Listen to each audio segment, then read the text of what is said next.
All right, beautiful humans, welcome back to another episode of Naked Sunday. I am your host, Caleb Nelson, and I've got my friend McDermott on the podcast today. James, welcome, brother. Good to have you here. Hey, happy to be here. Thanks for having me on again. This is take two because a week or two ago we had an epic long conversation on my podcast. So I'm excited to get after it again today. Dude, we went for a marathon on that one. It was literally my only indicator of how much time had passed was seeing the shadows on my face from the light outside going through. I was I know like, that was that's a crazy. sign of a good conversation. I had so much fun, so much fun. Hey, But we yeah, started excited at to do it like again. 2:30 and then we ended around 5:30 or 6. And I just realized today actually when I was thinking about it, you were standing the whole time. Oh yeah, I was. I didn't even think about that until right now. I'm in the same exact spot that I was standing last time. So yeah, I've got a little thing that I put my foot up on sometimes when I'm just hanging here. But you know what I have been doing? You'll like this because I know you're into the mobility stuff. I've been following. I'm gonna have to reach out to the guy because I'd love to have him on the podcast.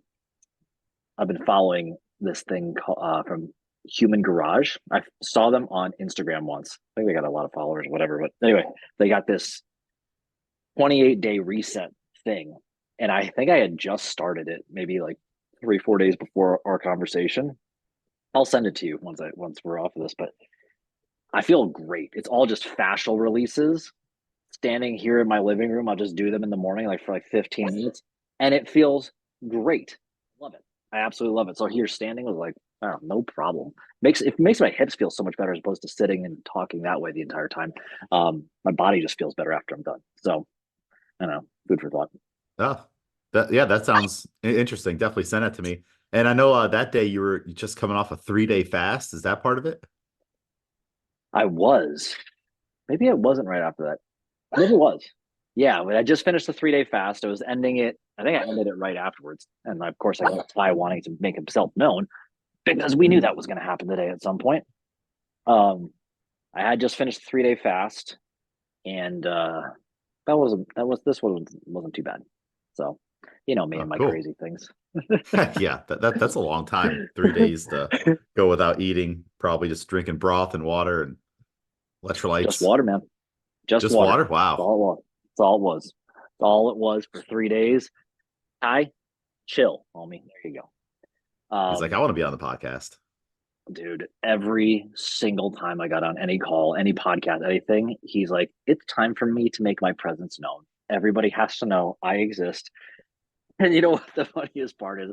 That's what everybody always asks about. Hey, how's the dog? How's Ty? How's he doing? They ask we how get he's doing before they ask how you're doing. every time. Every time. It's wild. But anyway, I'm excited to do this again. This is great. I don't know how many episodes you've listened to, but what I like to do is I like to start off every episode with actually why I appreciate my guest. And you and I have known each other what, 12 years maybe? No, 13 years possible. Yeah, 2011. So whatever that, yeah, maybe coming up on 13 years. Happy anniversary, bro. I Happy many know. anniversary. One of the things I've always appreciated about our relationship is that I feel like it's continually grown and evolved, especially when I think about this last conversation. 3 hours of, I mean, I forget some of the things we talked about, but we covered so much stuff that, which is kind of like a fun thing where like when you get lost in a conversation with a friend, I feel like that's such a great sign of it. But you know, from my perspective, outside looking in on all things is like just watching you continue to grow is always really like I just admire that. Anybody who continues to challenge themselves, to put themselves in new spots. I know you've taken on some new responsibilities. I know you've done a lot of things throughout time from books to this. Like so many people don't really challenge themselves to reach their potential or put themselves in uncomfortable spaces to get the most out of themselves. And that's just something I've really admired. And I felt it in our conversations when we come back and we have a new conversation. We're having a new conversation. It's not just, I think of like old reruns. It's like, you know, they're like, I go back to high school and I just talk about the same shit. And like, yeah, we talked about that last time, man. Like, but what's new in your life? How are you growing? How are you evolving? How are you deepening your relationship with yourself? And to that effect, man. Like that's something I've really admired about you along the journey and knowing you. And so thank you for being you, bro. That's just Oh, want to share that thank with you. you. No, I appreciate that. It's not every day first thing in the morning you get someone say how much they appreciate you. That's probably practice that everybody should do with people that are close to them, right? Dude, I go out of my way to do that so much. And for anybody's a podcaster out here, an interesting thing is about like it also lets people recognize what people value you for. It's like, oh, that's what I'm appreciated for. And I think that that's so important, especially when you hold space to have a meaningful conversation. Yeah, like give people permission to be themselves. That's when the best conversations happen. When it's just like I'm just trying to push my agenda or all my thought processes on you or all that shit. The conversation just run like it screeches to a halt. It's so boring because Or like nobody a really wants product. to. Buy my Or oh supplement, my buy god, my book, my exercise plan, which there's a million of them out there right now. They're all the same. they're all the same. Move a little more, eat a little less, be a little more like it's the same shit. And you know what? To that effect, hopefully people can understand that. But Well, you know, it's in funny you say my that. Like they're yeah, they're all the same, but what's different is it's Caleb behind it, it's James behind it, or it's Phil with Susie, whatever the name is, and hopefully they have the wisdom and the ability to take what is stock that everybody's doing.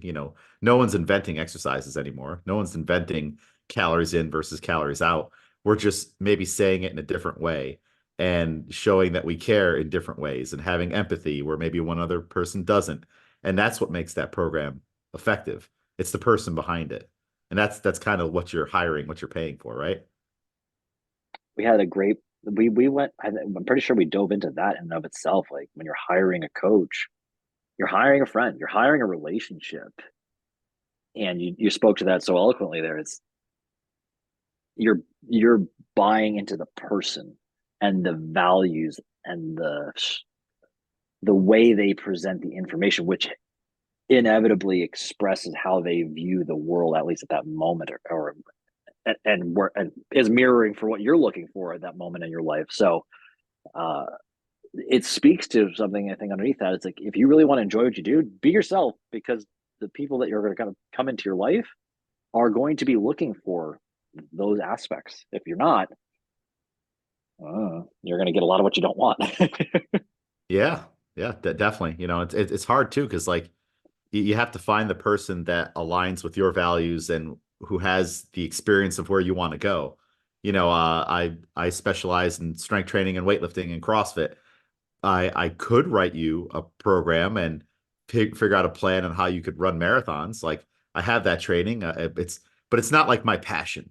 You know, and I also haven't done it that often as I have done those other things. So maybe you should hire Caleb, who loves to talk about running and running shoes and courses and all that stuff all day and has done it himself. He's run 5 marathons. Like that's the hard part about, I guess, a fitness or a lifestyle consumer to suss out, because there's so much noise out there. Like, how do you find the right person for you? It's not easy that's for a, sure. that's a great point. For the record, anybody who's listening, I'm not the guy to come to if you want to run a marathon. That's not the shtick. I like to be a generalist in a lot of things, but I like talking about leadership and like lifestyle from like home life and all that stuff. For anybody who's wondering, just in case somebody was like, I didn't know he talked about running marathons. You're gonna get a lot of Um, requests now. yeah. Though I am thinking about running. I put on my goals for this year. I wanted to run a marathon, just kind of like a thing. Um, we'll see where it goes. I don't know if it's with the announcement of our child coming in August. We'll see if that stays as a priority on my Let, list. But let's put a pin in that because I have some questions for you about this topic. okay, we'll come back to it. Let's do this then. You know yourself better than I, the audience. James, who are you? Oh, I'm just James McDermott. I'm a student of life. I'm a coach. I train athletes. I spend all my time, giving to others, and that's what I wanted to do when I went to college. I wanted to help others lead healthier, happier lives. The I wasn't trying to start a business, make millions of dollars. I just want to be involved in these types of things. I'm a believer in Jesus Christ. I'm a Christian. I read the Bible every day, and I'm just trying to do the best I can to help others and glorify God every day. That's it. There's a lot of other stuff that comes with that, like you said before, the books, certifications, all that stuff. That none of that's really that important than that other stuff. It's kind of like I just love what I do. the way you answered that. I really do. For the record, I ask that question the same way every single time, and I get a lot of different answers. You're the first person who goes, I'm just me. I'm just James McDermott. I've never had somebody start it that way, which I loved because you didn't start with all the trimmings. Like, I am me. And then, hey, here's some things that I really value and I look to prioritize in my life. I think that that's fantastic. I think that that's fantastic because so many people get caught up in the labels, and that's what you just alluded to. It's like, yeah, certifications and books and stuff. But like, those are things that happen along the way. Yeah. But Like it what doesn't a have to beautiful be example. the Game of Thrones, intro where here's James McDermott, first of his name, head coach of Albany CrossFit, writer of books, president of the USA weightlifting, New York State weightlifting organization, like all podcaster, like that's like you said before, that's kind of boring, that's and it's like you wouldn't sit down at a table with someone and be like, these are my credentials, here's my resume, I lead with that. It's just I guess just lead with who you are and your values. Like what you get is what you see. It's just James McDermott. I have no other way to describe it to you. Like I am who I am. You got me good there. I did not anticipate the Game of Thrones reference there, but James McDermott first of his name, Yeah. I mean, I do like the that sound of just it. hit I me. won't lie. It's smart, man. It'd be good. Oh God. Oh, that's just hysterical. I love the other thing about all this stuff. Like we talked about some heavy stuff last time, but some of this other stuff, like you also have to be able to laugh. If you can't laugh about some of the things we're going through while you're going on a personal, professional health life journey thing, like what are we doing? There's no fun in Yeah. that. There has to be the drama and the comedy aspects to make it interesting. I think that comparison. You did James McDermott first of his name. I'm Yeah. I gonna mean, laugh I'm about that having a rest of the good day. time every day, and a comment I've had people make to me a lot over the course of my life at different jobs is why are you so happy all the time? Or you're always smiling or things like that, which I don't think I'm always smiling, but like it's almost like they don't understand it or and some people definitely in the past just don't like it. They're like, I don't like how you're happy all the time, like I'm not happy all the time, so you shouldn't be happy. And it's like that's like a difficult thing to go through because like I actually do enjoy life, and I understand that life is going to have hardships and challenges and you get through that part and of course, it's not fun. But whenever I'm going through something difficult, I realize I'll be better for it when I come out the other side. And I don't know if that's because I come from a training background and I don't come from a sporting background. I just come from a exercise background. But you experience adversity all the time in any workout you do, and you come out better on the other side. So I guess this is part of my overall like outlook on life and philosophy. If there's something difficult I have to do, let's say pulling floor mats out of CrossFit Clifton Park back in the day when the building flooded, and we're going to be there from 5 a.m. till midnight doing all this hard stuff. Well, it's like, all right, like I'm not mad about it. Like I'm here. Like I also could be elsewhere. I could be at a desk, with a job that I don't enjoy to do. I could be in a country where I don't have food on the table. I could there's worse situations out there, and you read about them in the news, you see them on social media, and you pray for those people, and then you just got to be thankful for like, whoa, I have it way better than a lot of people in the world, and there's people that have it way better than I do, but that's okay. Like we're all just dealing with what we got. And if you think about like in terms of history, we're all doing way better than people 100 years ago or 200 years ago. I would not want to go back to life when there weren't showers, for example, or other things that we maybe take for granted. There was a time where they didn't have toilet paper, so it's like the things are pretty good, when you take time to look around, even when you don't think they're that good.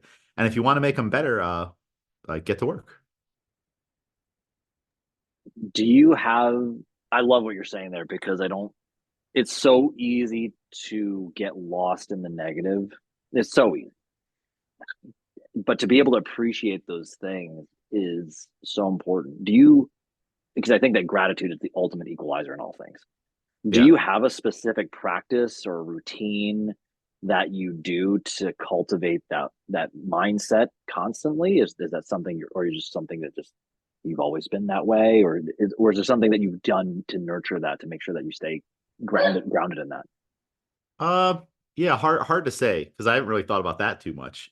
I would say these days, the last couple of years, it's more about thanking God for all of the blessings and opportunities that I have.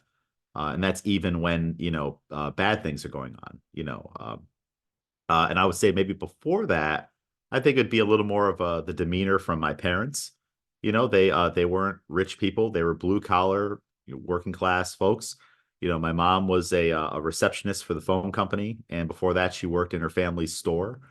And my father was a telephone man, going up and down the poles in New York City, going into people's apartments, to fix their wiring and everything that you see in those situations. And they were never, bitter about anything. They just kept working hard, and those are the kind of values that they instilled in me and my siblings. So I think that's where that kind of comes from, if I were to say. I think that's so powerful. I don't think a lot of people, especially obviously, I'm thinking about becoming a father soon. I don't think enough people consider, as I've got Barky Boy in the background, trying to keep myself grounded while it happens. Yeah. Yeah, because It, he's it's too a far away it's from me. it's a nice soundtrack.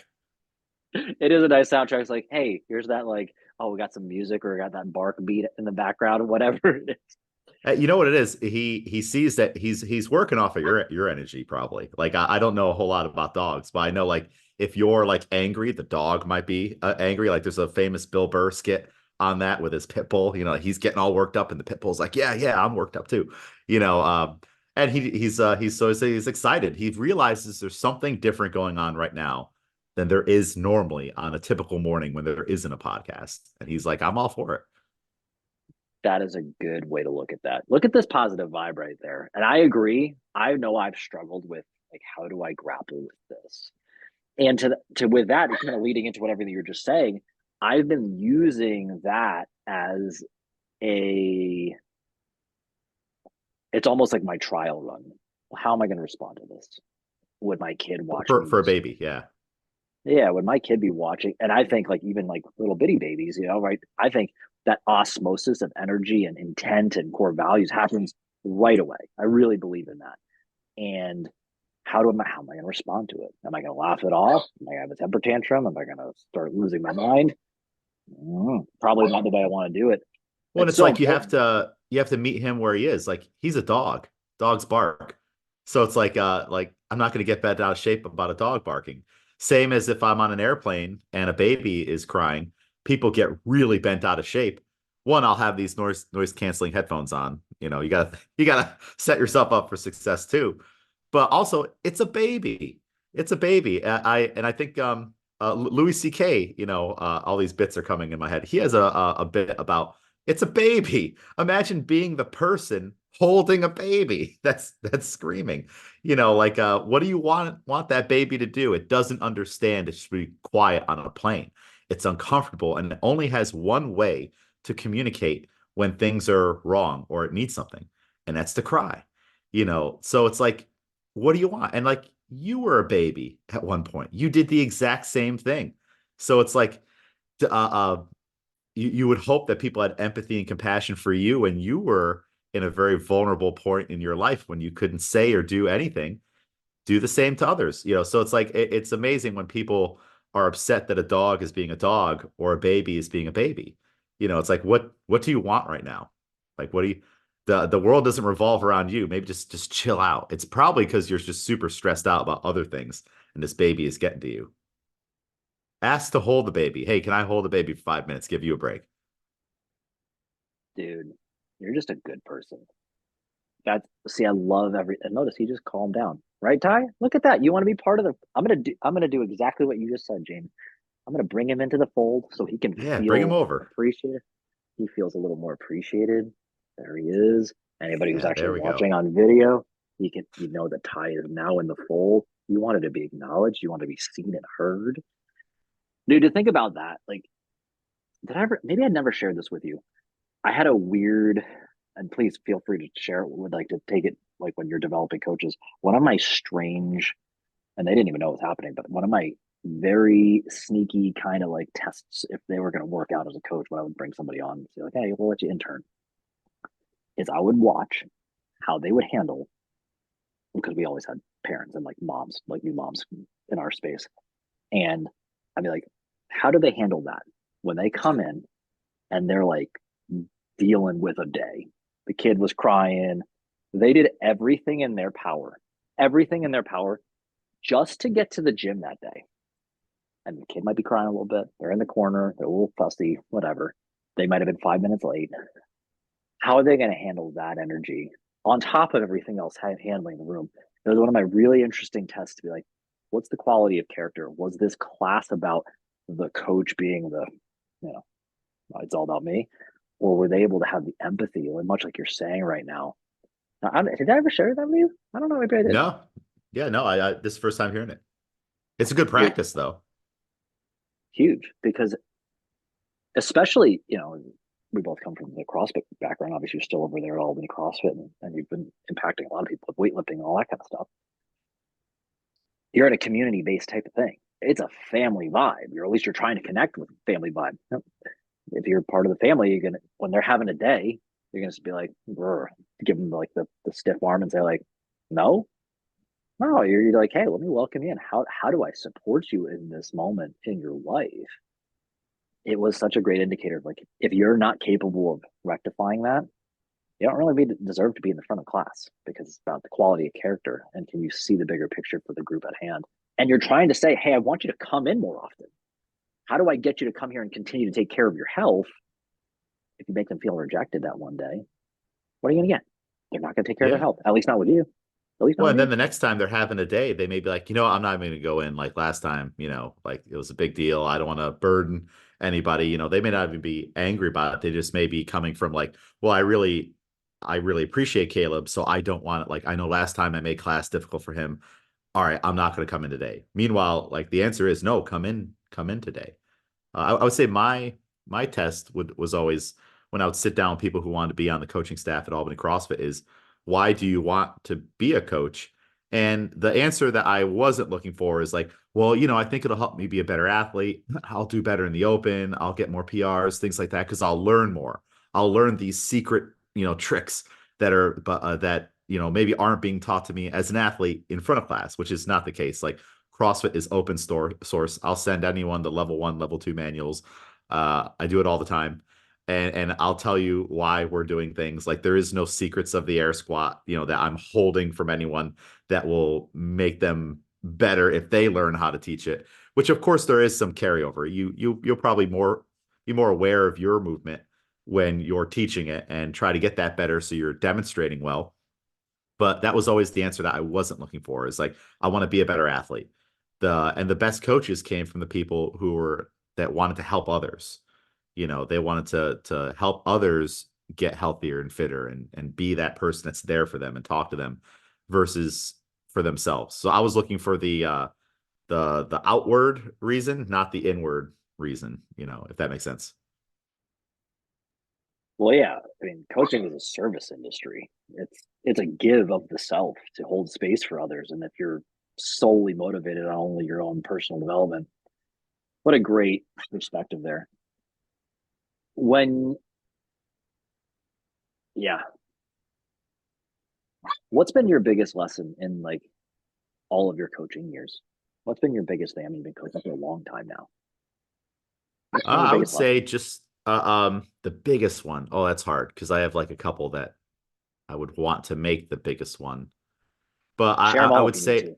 well, I would say maybe the top one is just have fun. Like I'm I want to be in the room. I'm excited that we're doing thrusters today, or we're doing 150 wall balls. It's Karen. I want to see this go down. I'm having fun. See, all right, I'll rope in my other ones because being prepared is another big lesson. But I would say I'm having fun preparing before class. Like I like the whole process of it. Looking at videos, figuring out, okay, I'm gonna have 12 people come into class. Where am I going to put everybody? Like that's fun for me, figuring out the layout of the room and then making changes on the fly. And when problems come up, being flexible to make those changes, that aren't a part of the original plan. So that's all fun for me. It's all part of like the excitement. So I guess the biggest lesson is just to have fun with what you do and really enjoy it. Because there's a lot of people that just go through the motions. Like maybe you're a gym owner and it hasn't been fun to be a gym owner in a long time, and you're burnt out and you're just grinding through. You got bills, you're in class and you're stressed out and you're low energy, and that carries over to your members. This is doing 150 wall balls coming in that day is not it's not fun in the traditional sense. It's our brand of fun on what we do in CrossFit. And you have to elevate it that much further and make it important to everybody in the room. And if you're not confident in any of it, how are they going to be confident to come in and do that? Especially the next time when a 5K run comes in on the programming and everyone's like, well, I could do that at home. It's like, yeah, you could, but you're not, but Caleb's not at home. And that's why you need to be coming in. And you had such a great time with Caleb last time. This very mundane and yeah, boring workout came up that no one wants to do except for the people that are like running, enthusiasts. But you had such a great time with Caleb. He gave you a nugget of knowledge that you're like, oh, I never knew that about my running or running in general. And you just really enjoyed the whole thing. The music was going. He was driving down the road, yelling at you motivation instead of just staying at the gym. He met you at checkpoints and had your water bottle. Like you get none of that at home. And Caleb is just loving every minute of it. And you can tell, like they can tell. They can tell 100%. When you go to your doctor's office and you're like, "Oh, wow, this guy's having a quite a day. He doesn't seem like he really wants to be in the room with me, or he's that like, interested at all." Like you could tell because like just like they're under your microscope, you're under their microscope too, constantly. You know what I love that you just mentioned there was a small tweak on fun, because I think what you did a great job highlighting there was, people get caught up on workouts. People get caught up in a lot of stuff. Let's call it that. Yeah. People get caught up on information. A workout ultimately is an input or an information input, whether it was a workout of studying for a test or doing a workout to prepare for a competition or doing a workout as part of your weight loss regimen, whatever. I think you did a great job of highlighting fun is unique to every individual. And I think you did an excellent job of highlighting that being present and being focused on connecting with each individual is part of what makes it an experience. And that is fun because you feel seen and heard or understood or validated or acknowledged or whatever it is. Because otherwise, they could just do it alone. And funny enough, like the coaching industry wouldn't exist if everybody just was doing it by themselves. They feel alone already. They don't feel like they're having fun. So Yeah. I think And, there's a and lot it's of other like, things like, you make playlists, right? Like everyone likes putting together playlists, and you're like, all right, this workout's coming up. The playlist is different workout to workout, or the songs that you might play. And maybe you make it even more fun. Like, hey guys, we're running a 5K on Friday. We're going to be doing a lot of drills and warming up in the room. What do you guys want to listen to? Like, just like giving like them the input into class on like a day where they could just not show up. But like, all right, we're gonna, all right, Susie, you're gonna give us 5 songs. Bill, you're gonna give us 5 songs. It's Monday. We're gonna put together this awesome playlist. Everybody's gonna load it up onto their iPod when we go to run, and we're all listening to the same soundtrack. Like you could just do things to entice them and include them in the process on something that's to make it them more invested. We do that in my barbell club. Not every training cycle, but maybe like once a quarter or so. we have a team playlist. So I'll make it on Spotify and I'll email everybody out the link. And we're doing the exact same things every class, 3 times a week, 4 times for them, because they have an elective day. But we're doing snatch, clean, jerk, and squats all the time. Even if you love heavy lifting, that starts to weigh on you heavily, especially with the nature of the snatch and the clean and jerk, those Olympic style weightlifting movements, where you're going to have bad days and the barbell is going to get dropped a lot. You're not going to complete lifts. It's going to feel heavier than it did last time because your lifestyle plays into that. Well, what are all the things that I can do to make this easier for them in the overall process and make it fun? Because if it was just the same playlist all the time, or there was no music, Russian training hall style, you know, it's going to be tough to come in at the end of their workday at 6:15 and lift until 8 p.m. because that's what we do 3 days a week. It's got to be fun. I got to be coming in with stories. Got to be coming in with crazy things that happened to me, in my day, and make them laugh. So it's like that's all part of the process for me of preparing for class. The program was written well in advance. I already know what's going on with that. That's the easy stuff. I already know what's going on with you as the individual and your technique. But then I still find out about, well, how was your day today? How was your eating? How was your sleeping? Okay, let's adjust the program and then let me make you smile a little bit. And I think we can have hopefully better lifting results if we can do that. Mm. So that's probably the biggest lesson to come back to it. It's just it all has to be fun. And you have to be creative in ways to make it fun for yourself, and you have to actually enjoy it. And then you have to have it be infectious towards your clients, them have fun as well. Yeah. I guess follow up on that. What's been the hardest thing for you to learn? What's been the hardest evolution for yourself as a coach? The hardest thing, and I see a lot of coaches do this, is that thing of where you care more than they care, and Mm. to not like get worked up or bent out of shape if the care dynamic is skewed towards you. Not everyone wants a muscle up, and I'm gonna teach you all the muscle up and whatnot. But I'm okay if you are like, I'm never gonna get a muscle up, James. But I'm glad to be in class and whatnot. So it's like not being too bent out of shape where you can't let your goals outpace their goals, like and get bent out of shape with it. And I know I've been there. You've probably been there where it's like, man, if they just did this, they'd be so much better. They'd be performing better. It's like, well, maybe they don't want to be the world-class athlete. Maybe they just want the world-class fitness, which can be two different things. I know if you're chasing being a world-class athlete, the fitness will come, but maybe they're just there to sweat and get off a little bit of stress, lose some weight. They don't care about having a muscle up. They're still going to do the scaling options and the drills and stuff like that. But you don't need to be upset when a year later they're not any closer to having a muscle up, because they also accomplished all these other little things that aren't the muscle up, and also things that you may not even know about, that they're just emboldened and confident in their life as they go through their day to day. It's not about the muscle up, but I see a lot of coaches, and I've definitely been there, where it's about the muscle up. It's about the double unders. If you just practice, Caleb, 10 minutes every single day, you're going to have double unders. And I see you coming to class early every single day, and you could be doing double unders, but you don't. But maybe it's because you're tired from the workday and you just need that's your 10 minutes of chill time before we start class. And then double unders are going to be there or not, and you're only working on them once every couple weeks when they do pop up. If I really want you to get double unders, I should probably program them more often in the actual programming.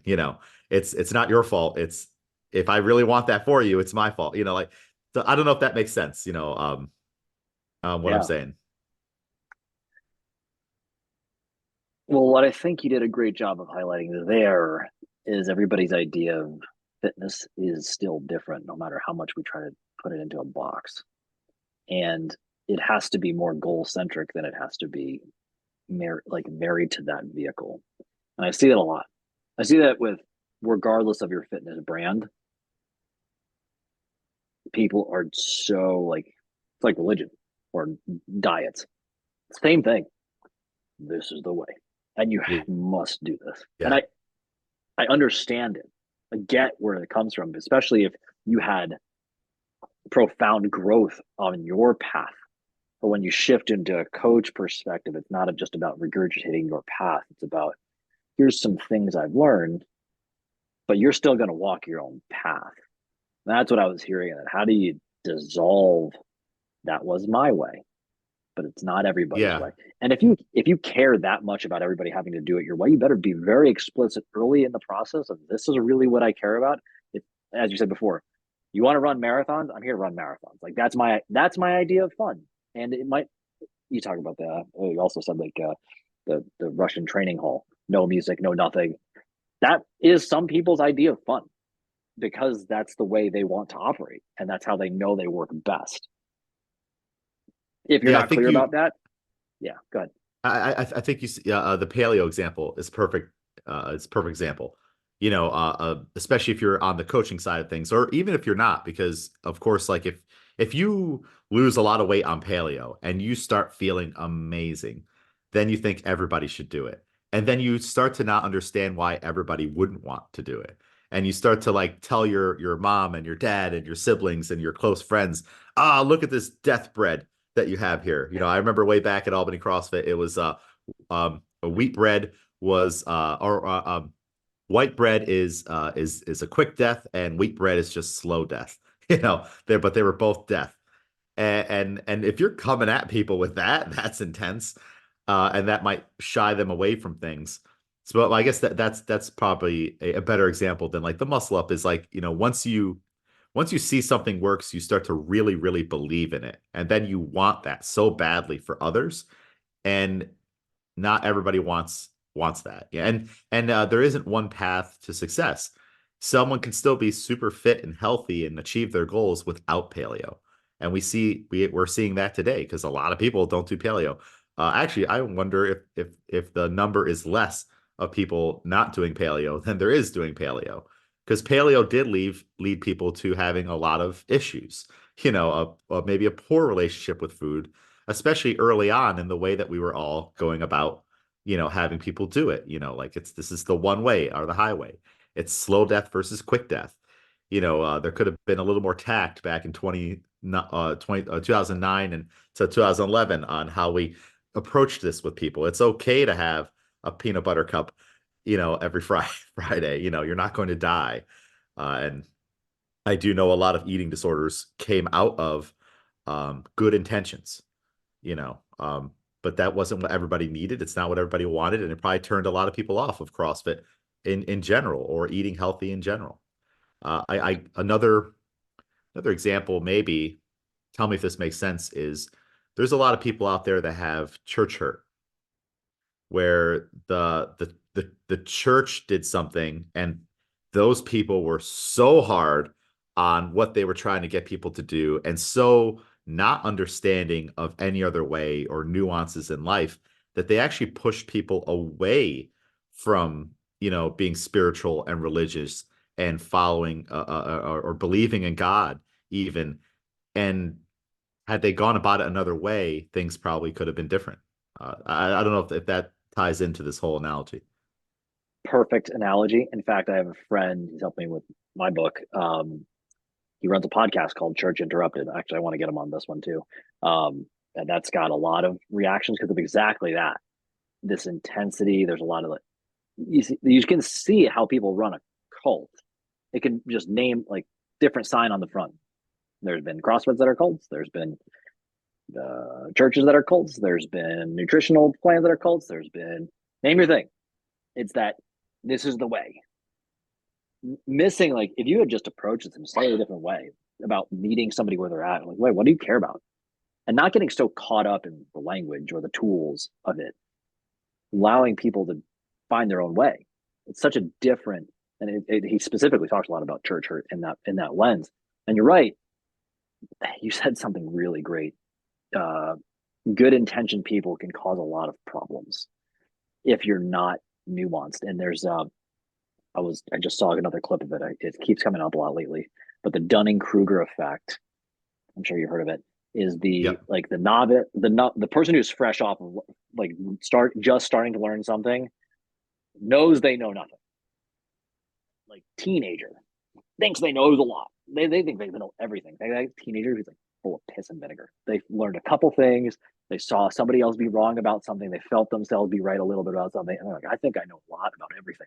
But the reality is they still know very little about a lot. But when you become an expert, which is kind of what you're talking about here, you're like, I feel like I know nothing because you see the other side of what you're talking about.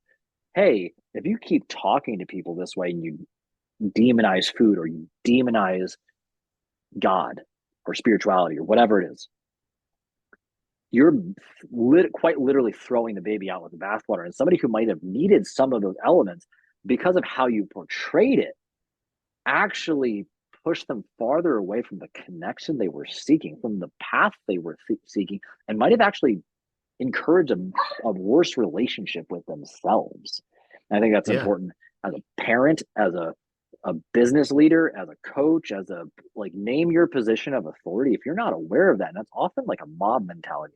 Oh, well, I feel included because I had some results and my friend over here had some results and we're on the same side and we're going to all be right against those people. It's us versus them. All of a sudden it becomes like this tyrannical thing trying to drown out the other side, but that's not helping anyone. Like, hey, your brand of spirituality is maybe not the same as exactly as mine, but what are some of the tenets that work in alignment? What if we just focus on those things together and maybe Yeah. we have a beautiful conversation around that? That's Well, that's what I was hearing coming out from that. an example, I got a couple examples. First on the church side of things, you know, I didn't know that this was a thing until I got deeper into this. But I bought a Bible and it's the New International Version. And then I'm reading through that. I'm feeling good. I'm reading the Bible cover to cover. I'm excited about that. It's been a life goal for many, many years. And then, the crowd that I'm going with, all of a sudden I find out that there's preference on different Bible versions. There's the King James, there's the ESV, there's the New Living Translation, and there's also like negative like it's oh, you're reading that one. No, oh no, you got to read this other one and stuff like that. And it for a moment it kind of made me feel bad. Oh, I've been wasting all my time but it's they're still both the word of God. It's like, so why are you getting on me about the one that I'm reading because the words are slightly different or stuff like that? The message is still there, and if I'm pulling value out of the message, why are we getting bent out of shape, or why are you scoffing at it? Like, so it's like, there's no reason to be a Bible elitist, and have your pinky up while you're flipping the pages and be snooty about it. Just like, how about just be happy that someone's actually doing it, and then you can have a discussion about, like, oh, just so you know, if you read this one, it's the wording's a little bit different and you can construe it a different interpretation. Like, there's better ways to go about it than the bashing other types of Bibles. And when I used to go to church, a Baptist church, you know, I didn't have the understanding that the church is like a hospital. It's for the sick. It's not for the people that are already, 100% righteous or anything like that, which no one is perfect. But like, these people here are going to have problems. That's why they're here. It's like you're in the emergency room because you got shot. You wouldn't be here if you didn't get shot. Everyone in here is a sinner. And I didn't understand that. So when I would start to learn about the people in the church, because the person that was taking me was a gossiper. And then I would start to hear these stories, and I'm like, man, like, then what am I doing around these people? Maybe I don't want to go to church. And I had a jaded view on it, until I realized that that is the point of church. And like, no one's perfect there. And if someone does something to turn you off from God or church or reading the Bible, that's not God doing that. That is human beings doing that. And we're all imperfect. And we all have free will to impart positivity or negativity on one another. Just because the priest or the pastor did something to you doesn't mean it's representative of the church as a whole or the message or God. That is a wayward person who is in a position of power that is using their position of power that's negatively affecting your life. And you can bring it back to CrossFit. When I first started going to Albany CrossFit as an intern, I was trying to eat healthy, and I got a lot of flack from all of you guys about the healthy choices that I was making because it didn't align with what was being preached at the time heavily in CrossFit. I had my white rice, I had some broccoli, all that stuff, and chicken. And the first thing that was said to me is like, look how much rice that is. That's like a week's worth of rice. Oh my gosh, that's like 50 blocks. You're gonna get so fat eating that. And I'm like, well, you should have seen what I was eating before. Like I'm trying to do what you guys are doing, but I can't go cold turkey into the Brussels sprouts and other stuff. Meanwhile, you guys were also at the same time having paleo treats, eating loads of bacon, finding the loopholes in paleo to have tequila and other things. So now I'm seeing the message, which is a pure message. I'm being ostracized for trying. And then I see you guys, the leaders, not practicing what you're actually preaching to begin with. That could have easily have turned me off from all of it.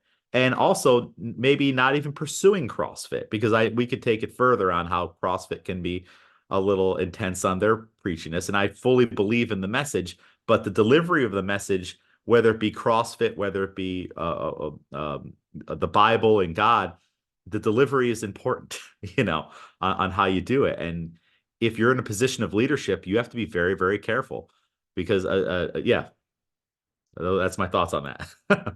That's all I got to I say love about the that. way Is that what Forrest Gump used to say? I love that you brought that up, though. The fact that actually, I love the perspective of the loophole. And I agree. I still remember, like, there was a certain point. I remember I was like, I had a look in the mirror moment in my second gym with purebred. And that was, I remember, like, how do I feel so dogmatic about things?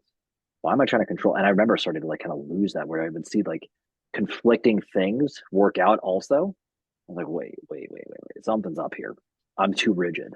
The loophole was that's an interesting thing. When you get so rigid, you leave no breathing room for perspective, for scope, for curiosity, for anything like that. And if you have to, that's a great way of saying it. If it becomes a position where you start to look for loopholes to make it okay to do the thing, probably need to recalibrate the approach because that's an clear indicator something is in conflict here. Something is, Yeah. and it's taking the end goal off the table. So I really love what you said, especially you said something like, "Hey, this is where I'm at right now." Better question have been like, "Hey, man, good job on a or good perspective is, hey, what are you working on? Great job. Like, love the first step here. You're going with like, what can I do to support you? Very different tone. Might result in the same thing. Probably have a much better odds of ending up with Well, with the I like how you result. just said that. What can I do to support you? It would have Yeah. been way different if Jay or Kevin or Dean sat down with me and be like, "Hey, this is a great meal. What do you know about blocks and macros?" Oh, nothing yet because this is like the first week of interning at Albany CrossFit. All right, well here, let me show you this. And so the amount of rice that you're eating in this bowl would be like a week for me. And if your goal is to lose weight, we might need to measure this out a little bit. Do you have a scale? Well, here's the scale that I use. Why don't you go and buy that and I'll teach you how to do that. That's totally different, especially when I was coming into Albany CrossFit as a sponge, wanting to learn everything. And instead, I learned a lot of things, and I wrote about this in my report. I still have it somewhere, back to the professors on I learned a lot of great things. But I also wrote about how I learned about things that I wouldn't do, how I would not run a business or how I would not manage my gym. Because back then, Albany CrossFit was kind of like a frat house, if you will. It had a whole different environment than it does now. I don't recommend running your gym like that at all. But that at least I was able to see through it, and I wrote down like I would not run my gym this way. I would not be a business owner this way. I would not be an entrepreneur this way. Other people may not do that, and from being in a position of leadership, we'll talk about Ackerman, right? Jason Ackerman. He's the leader of Albany CrossFit back then. You have your flock of people, and you don't have to be so controlling that it comes from a negative place, like what you said before. You're trying to control everything. If you're the pastor at a church, you have no ability to fully control your flock of people. Well, what you have to do is you have to shepherd them. You have to guide them. There's the field over there, and we're all not going to walk the same straight path to get to the field to go to eat the good grass over there. This sheep might go like this. One of them might walk backwards to get there. Another might start hopping, over there. Another one might hop on the back of another one. Like I don't, that doesn't happen, but like, everybody's going to get to the path a different way, and how you interact with all of those individual, unique individuals is important because we're people. We're not sheep. We aren't going to actually follow the straight line. And every now and then you have to go and get the one that goes astray. And that's a biblical thing on Jesus leaving the 99 to go find the one because he cares enough about the one. And that's where a high level of empathy and care comes into play. All right, I have my whole gym going this way. I'm starting to lose this one person. So I'm going to let them take a break and I'm going to loop around. And I'm going to come and find Caleb. Caleb, what's going on? I noticed you're not coming into the gym as often as you were before. You don't seem to be having as much fun in class. I saw you getting in an argument with Phil in the hallway. Like, what's going on? What can I do to help? And coming at it from that part because you care enough about that guy just as much as or you care about him as an individual more than you care about the collective of your gym. You still need to do what you need to do for the collective, for your herd, and get them to the right path of fitness. But you still need to every now and then break off for those individuals. And the things that you are doing could make them start to break off if you have that dogmatic rigidness. They're going to start to go away. And I think a lot of people, when people start to go away because of their rigidness, they don't go to pursue that person because they don't even realize it. They don't even realize, well, all right, he just doesn't fit here at this gym. He doesn't work well with our culture. But it's like, hey, like you every time, he walked in with a fruit bottle thing and you got on him about it. That was another thing that happened to me. The Bolt House Farm stuff. I was trying to eat more fruits and vegetables, and it says on the thing, 5 servings of fruit, 6 servings of vegetables and whatnot. And I brought it in, and oh man, did I hear about it because of the amount of sugar it had in it. Well, we didn't talk about sugar at Cortland. We didn't. It was just calories in, carbs, calories out, fueling for energy. If you're doing this stuff, you got to get the carbs in. No one said anything that sugar was bad. Um, Things have changed these days. But yeah, you have to it comes down to the tact on how you lead your flock of people, and everything you do affects each and every one of them, and you have to have the know-how to go after the ones to start to walk away, and you might be the reason that they're walking away. Oh, well, I would go so far as to say it is the reason. The leader Yes. is the Yeah. reason. And I think there's something about humility in saying, I think that's the kind of like the middle way of transitioning into the expert is when you start to accept, like, I still might be wrong, no matter where I'm at on this and, path and of uh, leadership I'll, or I'll growth. interject real quick. I don't consider myself an No, that expert in anything. also signs of people who've been around the block a few times. It's a classic, like, hey, by the way, I know very little. Like that kind of stuff. It's usually that type of Yeah, I would say one thing that I really don't do well with is I really dislike it when people compliment me on things. So I don't take compliments well. I would we're gonna like after a class, some people are like, oh, that was a great class, or blah blah blah, or hey, you did all these awesome things. I'm like, I would rather you just tell me what could have been better, because that's all I'm thinking about. Like I really like I have no like someone's like, oh, that was a great class. I was like, okay, like or thank you, but I really don't like it when people compliment. It's always been a we're gonna thing. work on we're gonna work on that, buddy. Not too long ago, I also struggled taking compliments. I took a in fact, I actually just caught up with her the other day. She told me this interesting thing a couple of years ago. I was at a retreat. I was like the only dude who I was presenting to or host. I was part of supporting the group, whatever. Anyway, It's like she's talking. it's almost sometimes I almost feel offended. I'm like, why are you doing this right now? How dare you tell me like that was a great presentation? Well, why are you making this so weird right now? Like that, Well, maybe we. I'm gonna just throw it out there a little bit. That might have been some religious upbringing on that one, just because as somebody who also very deeply struggles with compliments and stuff like that, there's a lot of that stuff around. Like, there's almost like the ego, it's boastful, don't be in those things, as opposed to like, wow, what a great like they. Sometimes I was like, oh wait, I had to realize that was their way of sharing their appreciation. That was their way of giving me love. I need to learn how to accept that with more graciousness. And also, to why do I feel guilty being loved by somebody? That was a weird thing that I needed to deconstruct. And that was what my friend had said. She said, I learned this from this other guy. He said, often the one we struggle receiving the most of love languages is the one we need the most. We need to come to terms with it. And my head like exploded. I'm like, oh my dear No, God, that makes I need to sense. rectify this. It Yeah. was such a mind bending thing. I'm like, oh, and I realized, especially, I don't know how much you've gone on the love languages. Ty, come here, buddy. Uh, I realized the first couple times I did the love language tests, I answered that in a way that I thought that I would be approved of. And when I got real about like how do I actually feel love, it was much different. It was much Yeah. different, and weirdly enough, it was words of affirmation and gifts in a very strange way. And it's not gifts of like I just want random stuff. It's like something so thoughtful about helping me, like, and I felt so guilty thinking about that. And when she said it that way, I was like, then I thought about how many times I had rejected somebody who was trying to do that kindness to me. And I'm like, oh, now I feel bad because I made them feel rejected because I didn't know how to receive the thing they were so aware of. It just really. Yeah, no, that makes sense. Like, I never thought about like that on your kind of rejecting what their love that that they're projecting out to you, and then that might hurt them because in my mind, like it goes back to the beginning. Like I'm just being James McDermott. I'm not trying to be anything else.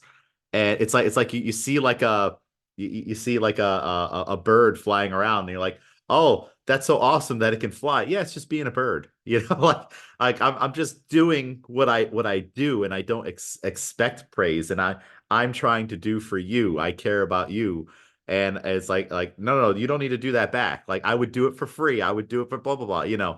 And I don't need you to give me anything back, including praise for it. And also I have when I get the praise, I don't know what to do with this. My hands are full.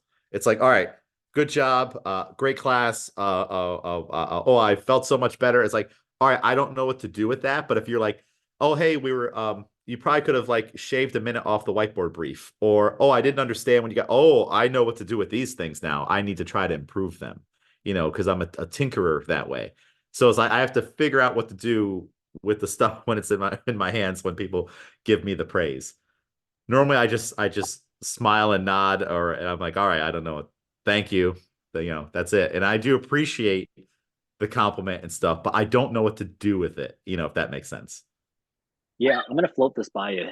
I think so. I know a lot of people that listen to this, the few that I do know who actually listen, but they always tend to be that caregiver, coaching, leader. They're in charge of a lot of people, and they love. Excuse me, a little cough there. They love loving on other people, and they struggle with exactly the same. They don't know how to take a compliment, and they don't know how to deal with gifts. And often, I find a lot of that has to deal with like receiving money, because you see that in the coaching industry. Coaches don't know how to like ask for money.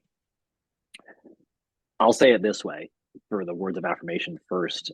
When somebody gives me a compliment, I had to relearn. Like I know how to do things out of spite. Like I know how to take criticism, and be like, I can get better. But what I struggled with was shifting to a place where, well, how do I actually operate best? When somebody is kind to me, I go more towards them. I'm more pulled towards that thing. So learning that I don't actually lose my edge. I'm already hypercritical. I don't need to be guilted and shamed into doing a better job because I'm already thinking about it, and I already think I didn't do a good enough job anyway beforehand. When somebody can give me a compliment, and I especially will ask, hey, what specifically did I do a great job, so I can keep doing that because I want to make sure I keep showing up the way that you need it. In the beginning, especially when I started learning this, that helped me the most because then I was like, oh, constructive criticism. Not it was tapping into a little bit of constructive criticism, but more like fine tuning. So I really understood what love meant to them, what appreciation, what validation meant to them, and I was able to do that. And it took a lot of the edge off, which I could just operate in abundance. It helped a lot, and I've Yeah, no, I worked a like little bit that more. on asking a follow-up, like, oh, I'm glad you enjoyed class. What was your favorite part or something like that. Um, really, I feel armed with a new tool, a new trick already. It's all about just sharing the love. You've already helped me with the dog a second ago, so man, like I was like, I gotta pay this back. I gotta help my bro Yeah, out yeah, here to yeah. make sure we're good. Once we turn off the podcast, he's gonna get snuggles and treats and whatnot instead of like, why were you barking so much during that episode?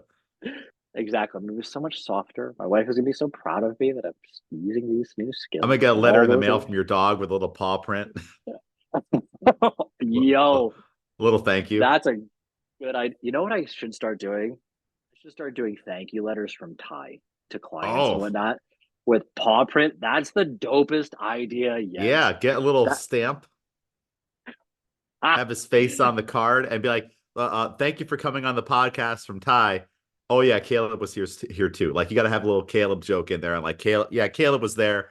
He turned the camera on for me because I don't have thumbs, but this is for me. this was all about me and you. That's it. Caleb just happened to be a bystander. That's all it was here today, people.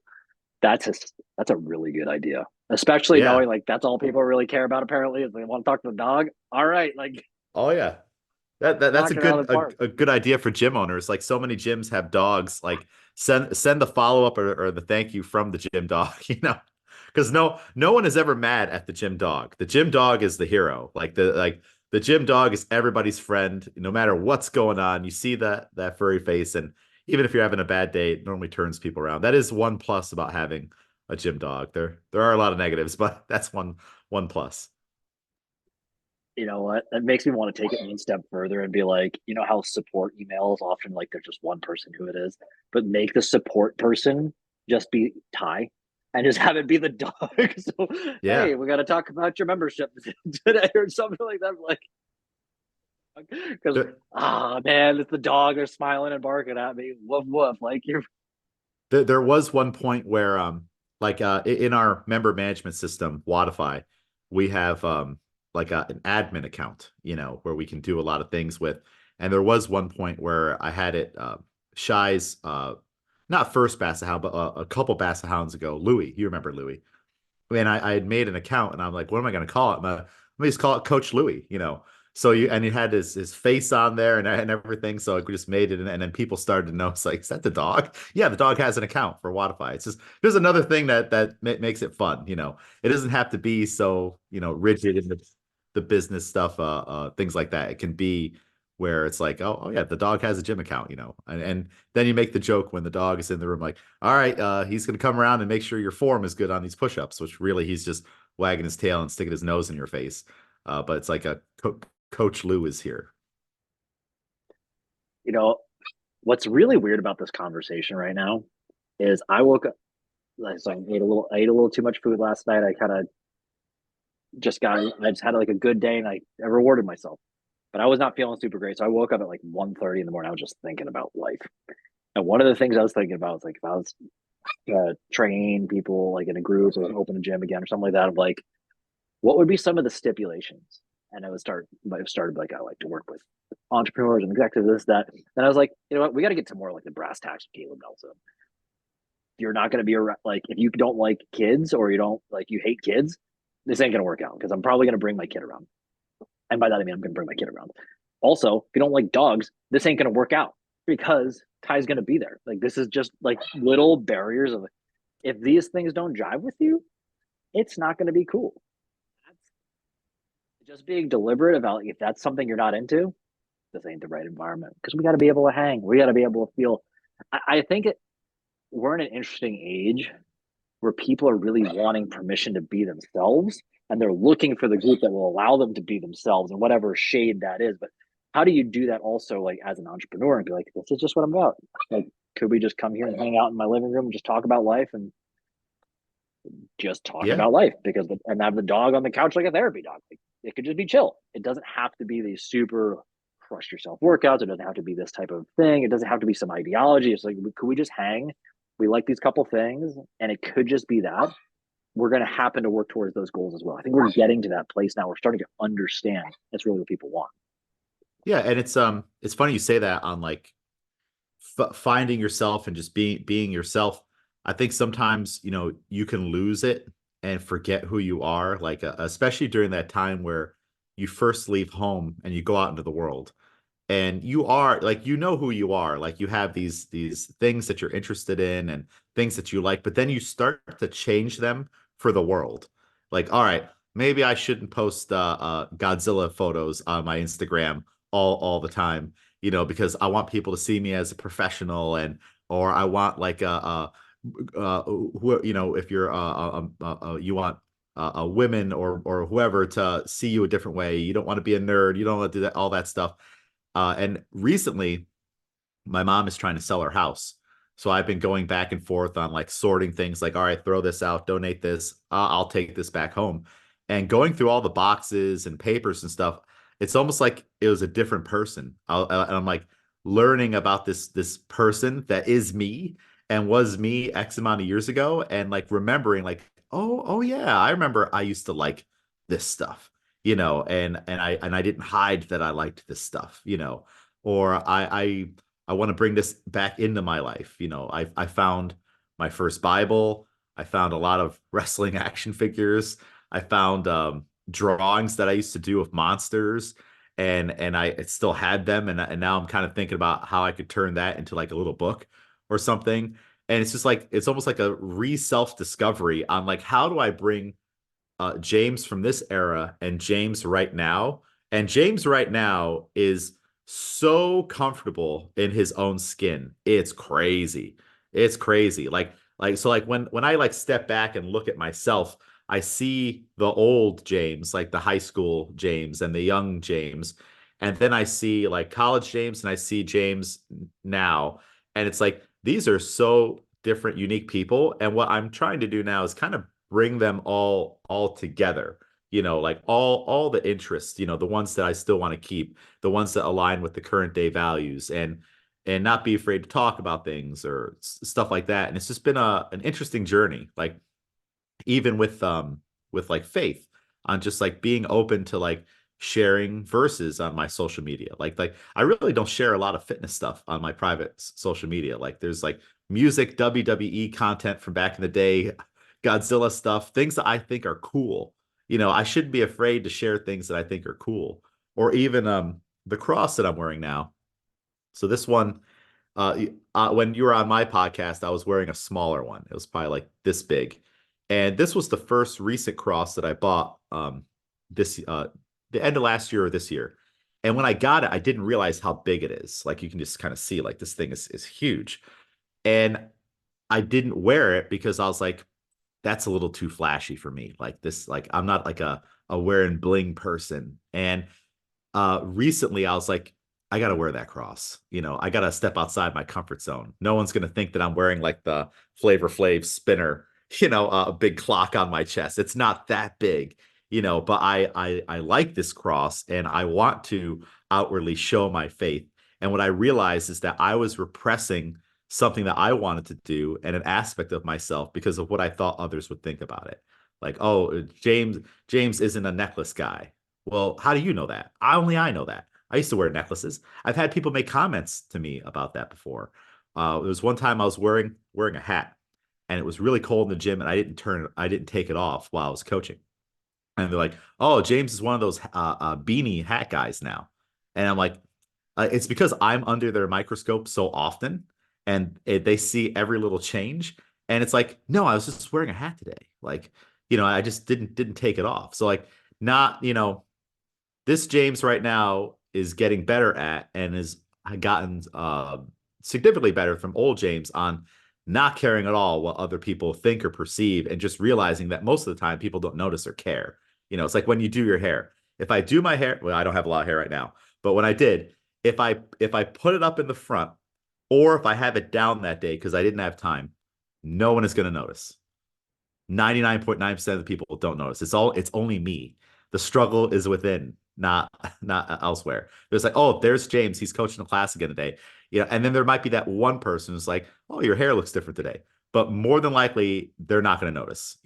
And I don't notice those things often on other people. I do notice when people get a haircut, but I don't notice, on like if they're doing something like that. It's like, oh, you're just here today. Let's work out. That's a great point. Like people notice when stuff is up, like if something's wrong. Often I think actually people don't know how to say, hey, I'm noticing something is wrong. And they don't know how to step in. I think especially with health stuff, especially when it's like, hey, I noticed you put on a couple pounds. Is everything okay? Because they don't want to offend somebody. But for the most part, hey, you're wearing a hat now or something like most people don't give a shit. Care. Love that you were saying that, how you're integrating like your past, the things you really enjoyed into your present because it's so weird that we let go of those because we're trying to impress this group or this trying to get cloud or the Yeah. thing. I You, like, man, I can't really you call it start to ridiculous. It's a recreate thing. yourself.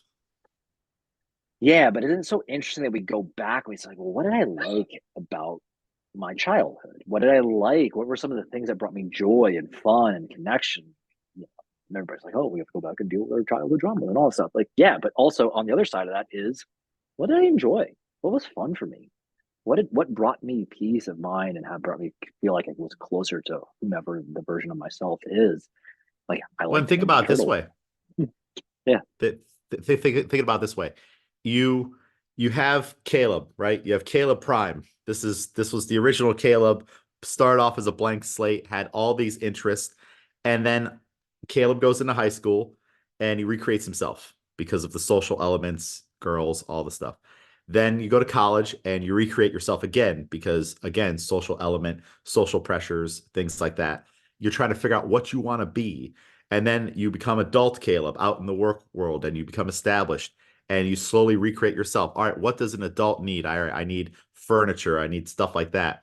And you go so far away from Caleb Prime that the joy in life starts to go away because maybe this Caleb that changed himself so many times finds a partner that aligns with Caleb version 4, but Caleb 4 isn't as happy as he could be because he lets so many things that he actually cared about go. And you're with a partner that doesn't align with that. But if you become Caleb as a whole, where you integrate all these things that you're not afraid to keep with you in life, now you might find a partner or a job or something that fits that, and you're going to be way more happy. Like let's say if you when you were young, you really liked going to the zoo and nature and stuff like that and animals, and you wanted to work with animals. I recently just asked my class um, the other day, what did all of you guys want to be when you were growing up? And it was an interesting conversation, like, just before class was going to start, just a little icebreaker. And I got so many surprising answers. And also, when you know what they do now, they're so far away from that. And it's like, you actually could have been a paleontologist if you wanted to, but now you're working at a desk. And so it's like, I feel like there's a key to happiness on the people that don't let go of things along the years and they stay true to their entire self and they're able to masterfully integrate it, and they find career paths, they find spouses, they find friends that align with all of them instead of what they thought they needed to be, and they shaped themselves to be over time, if that makes sense.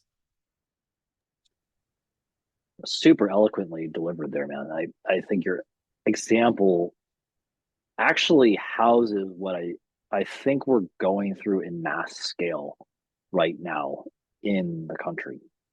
In that we've gotten so worried about plugging ourselves into 1,000 different boxes, 1,000 different labels, and then we start to realize they all eventually start to conflict with each other. So you start to lose your sense of self.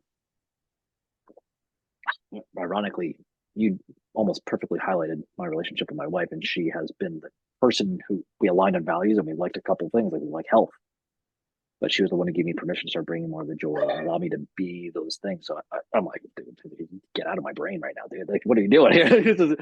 I think we are in this space Ty right told now, and me. I think this is. I told, I told you. There you go.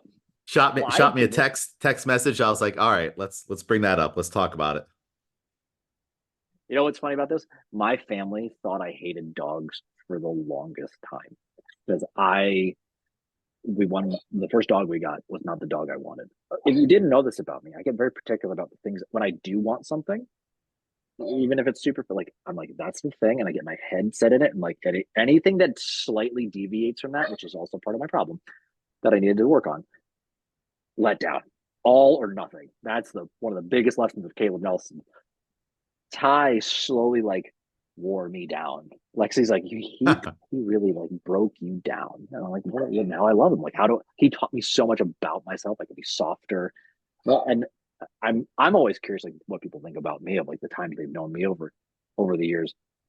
I know I talk a lot more about things like spirituality and love now than especially when you first knew me. I wouldn't talk even scratch the surface of those things because I didn't want to be seen as a pussy about like I have feelings and I think about things and the world and God and all that. I'm terrified to let even the smallest shred of that out because of fear of judgment Yeah. and ostracized, all of that stuff. So everything you when talked when about on we the other when end we was first interesting. met, we didn't really speak that much. We didn't really have True. too big of a relationship. I mean, part of it is because you were in Clifton Park and we saw each other in passing. But even in times together, it was more superficial. It was more like, what did you think about Cortland? Things like that. And now that we are both a little more evolved and on in our years, we've dived deeper into what we can actually talk about. We actually have things to talk about now. We were both probably too young to have a whole lot to talk about. Plus, we had different interests, but it's just different, that dynamic. And also, Yeah, and I'll that's say part of too, I remember you guys had such a different perception of me because no one on the staff outside of Murph actually tried to get to know me. So everybody thought I was a certain way or things like that and started to make assumptions. But like you, Dean, Kevin, no one really tried to dig in that deep. And I would hear these things. I'd be like, well, that's not me at all. Like I'm not this way with my friends. And I was probably a little more quiet. But that's because I wasn't used to being in like with a bunch of frat dudes. I was used to being with my friends who are like more on the nerdier side. And you guys were like for lack of a better word, maybe cruel in some instances. So it's like, why would I open up to you and show you my true self if that's what I'm getting back, from Jay, Kevin, Dean, yourself. And Dean was a little bit better about things like that. I do vaguely remember Dean asking me back then about church stuff, and that's when I was kind of like removed from it, and he was maybe not as open to like having it. Like it was kind of like that rigidness on like what. So it's like this is what I was getting from all of you guys. And plus, the gym is an intimidating environment with CrossFit and stuff like that when you first get involved with it. But now things have progressed where I know you, I know Murph, of course, I know Ackerman way better and way deeper than I did back then because we were able to both be more open with each other and show each other our true selves. Versus back then, it was for you guys maybe the bravado, you know, CrossFit doesn't stink at all, blah blah blah, paleo type of deal, the hierarchy. There was a power structure of the gym. I was the low man on the totem pole, meaning I could be treated a certain way, you know, compares comparison to the leadership. So it's just funny, thinking about all of that. you pretty eloquently described a lot of stuff. And, first and foremost, I'm going to apologize for any and every way that I was ever an asshole to you. I really appreciate you being able It to was very share rare from that. you, very rare. I'm glad that it was very rare. And From what I remember, I, whenever like we would be in those meetings, you remember the meetings. The Albany CrossFit meetings they were at special. 10 a.m. on Tuesdays and Thursdays were notorious on like someone was going to get reamed out or yelled at, or Jay was going to yell at Murph because he was late to the meeting, even though he's coming from Clifton Park. He went up there to coach classes, to clean, to do stuff, work on the business. Maybe someone caught him at the door and he's getting flack about having to drive the 30 minutes down, however much it is. And instead of the understanding from Jay, because Jay was a different leader back then, I'm like, hey, I'm glad you made it. You were 5 minutes late, blah, blah. Oh, yeah, you were talking to a client. Cool. Well, I'm glad you were talking to a client and didn't brush them off to come to this meeting where honestly, we never accomplished very much in those meetings. It was always just a reminder of the mission and getting yelled at for things or getting overloaded with more work than we already all had on our plates. We already had giant to-do lists. You remember Wonderlist, the app where Ackerman had a channel for each of us, and he was able to assign us tasks throughout the day. And that's back when he was in his extreme micromanaging mode because he didn't have the leadership skills to really drive that team the way it should have been. And it's amazing that we were all so successful at the way that we were. We were all hardworking, but that app was toxic. And you would just get all of a sudden like these different tasks, and okay, Caleb doesn't want to do this, give it to James or Murph. Because we were the low men on the totem pole, and we were just overloaded with stuff, and we were all working 80 hours a week. So it's like that's what we came from, and it's all definitely better now. But I do remember in those meetings, you would make little jokes here and there, but they always seemed to come from a better place of just trying to be playful versus it was more malicious from other people for sure. Yeah. And for the record, so you can even understand from my perspective of those times, I recommend this to anybody who's listening, and I recommend it to you as well. I've written my stories several times over, but back in December when my wife first told me about the baby, that she was pregnant, that fucking meltdown internally. I was not okay. And I was like freaking out, like, oh my God. And I sat there and like, I don't know what dawned upon me. I just wrote it. I wrote down my story again, basically bullet points. I relived stuff. It was the first time I was like, oh, burnout is the constant cycle. What's going on here? So you brought up the word there. I remember Kevin Houston's the first person ever brought up burnout culture. And I don't know why until then, like it kind of came back and it clicked. I was like, oh, what's going on here? It was intense. And I still remember CrossFit was probably the first time where I had those days was the first time I was part of like the in crowd. I felt like I had some things and I was good at it. And I could kind of just flex my muscles the way I wanted to, I guess pun intended, because it was more like create whatever you want. You kind of have like an open forum to do whatever you want. So it was really interesting that. And we had talked about this on your podcast. Like it was like it was still a baby back then. And then it kind of, we hit that new ceiling. Like, well, where are we going with this thing? Where is this all happening? I still remember because CCP changed the way I was looking at everything. You very eloquently described Albany was like a frat house. And I've said that to people. I've like, first gym I ever worked at, ran like a frat house. Very I don't think successful anyone would because of that. disagree. I've that was there during those times. And I think thankfully, like I was a serial monogamist. I only was like with my kind of, and I didn't kind of get too much caught up in like the riffraff. Um, I think that saved me from a lot of stuff. That's definitely like some of my religious background. Um, it's very that's like an energy that builds like a lot of wide. Like you can go very wide, but the depth when came up to Clifton Park, it was all families. They're settled down. There was a weird thing when I thought of the burnout, and I still remember the time Jay was like, "Hey, you want to just like be done with this thing, like with Clifton Park?" Because I was already starting to feel a certain kind of way. When I look back, I was like, "Oh, that was actually what I was in conflict with." I was starting to walk away from the young athlete identity of like, I want to feel special. I want to be the dude in those meetings. I don't want to be the low man on the totem pole. I don't want to feel like I'm the one getting shit on today. Like whatever it is. And for all the record, like these are great things because you said like, hey, you learned a lot of what not to do. I learned a lot of what not to do. Um, that's important. The pivot becomes, hey, once you see a new lens, you've outgrown like your capacity to fill that space. How do you go deeper into yourself, which is essentially everything we've talked about? How do you build a connection to meaningful relationships, romantic, professional, otherwise? How do you develop a better relationship with yourself? How do you develop a better relationship with your sense of spirituality, whether somebody calls it God or however somebody has to make sense of something bigger than themselves in this world? Because I have found that anybody who does not tends to float and feel pretty lost and in a very painful way. You need an anchor. You need an anchor. You need an anchor. And I think you did a great job of describing that. And I mean, I can like speak from my experience, but it took a lot of like, I stepped into some similar situations and I started to understand how these things can start to happen. And I think And I had this conversation with Ian, which you've met, obviously. And we're talking about it yesterday of how it's so important. Actually, what's most important is the onboarding experience. If you're very honest about what you want and what you care about in the beginning, it makes it very easy for the person to say, yes, I want to be part of that. Or and there's some Apple emoji thumbs up stuff. Or no, that's not for me.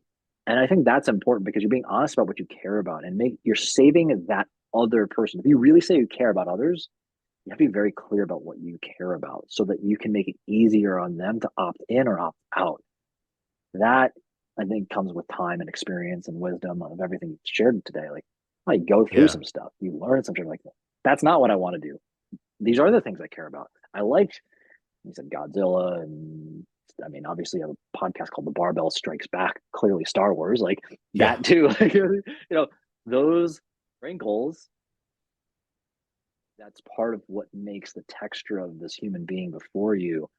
And I think when people start, and that's been one of my journeys, is to like stop, drop the doggos in my head, and be like, well, how are they expressing the same tenets in their life? What is their individualized religion? How do they find their connection? Not a single time have I not found it to be an interesting conversation. Every single time. It's always an interesting conversation. And I realized, holy shit, we're a lot more alike than I thought we were. It's Yeah. way more And pleasant, it's way more fun. to kind of like tie it all in, I was never at a point where I could show you guys who I really was back then. And you guys weren't really opening up the door for me to do that. It's like, the intern's here, free labor. That's kind of what it was. And then I had to figure out, like how do I bring all of my stuff together. And now I'm at the point where when you come to class, like I'm fully me. And that allows me to be free in my teaching and in my leadership and in having fun. If we go back to that, on like the things we're going to talk about, the way I'm going to relate things, maybe jokes I'm going to tell in class, I can be fully me and I'm fully comfortable doing that. Versus like when you first start off coaching, you're just reading from the script, like, all right, we're doing this today. This is what we're trying to do. All right, everyone do 5 squats. Like, but now it's like it's more of like a an hour long conversation of well, with all these things sprinkled in throughout the way. And the more I go back to Prime James, the more I can be better on this end. Like I'm mining my own life for resources and trying to remember who I was, and that's making me better now. Just bringing it all together.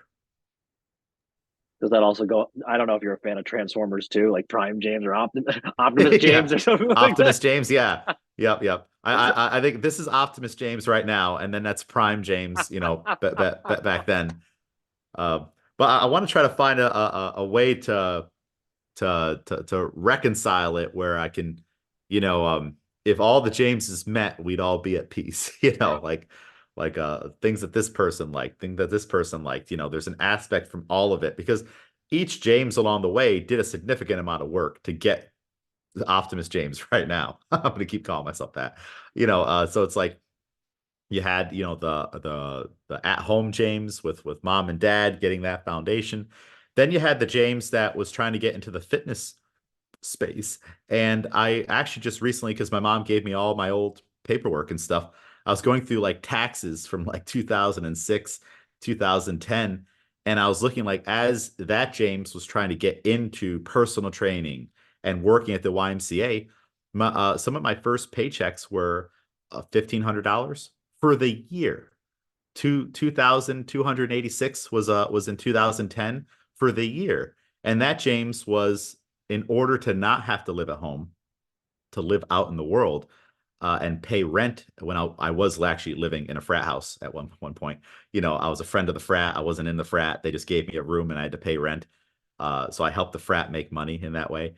And that James was going around to all the local banks and taking out or applying for credit cards to use the credit card to pay for the rent that I didn't have the money from. Remember, I'm driving back and forth from Binghamton to SUNY Cortland.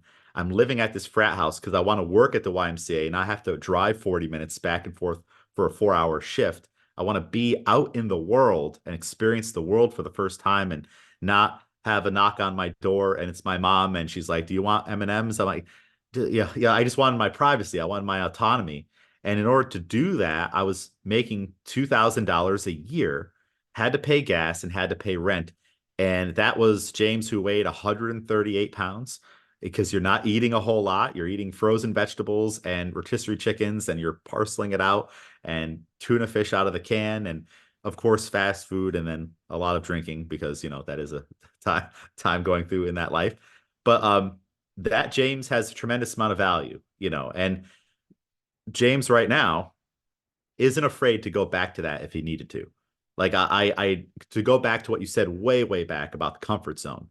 I regularly fast now. I eat one meal a day, a very small meal. I'll sometimes not eat in a day because I get busy and I'm like, you know what? I'll do it tomorrow. I want to feel the hunger pain.